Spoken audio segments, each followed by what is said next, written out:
பொறிக்க ஜெகன்மூர்த்தி அண்ணன் மேல பசு ரொம்ப வச்சாரு கோட்டை வழக்கறிஞ டி சரத்குமாரு மனசு அவர் மனசு அந்த கடலை விட பெருசு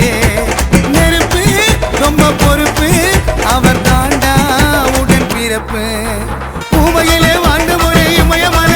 அண்ணன் பூவை மூர்த்தி இருக்கிறாரு இதயத்துல வந்துட்டாரு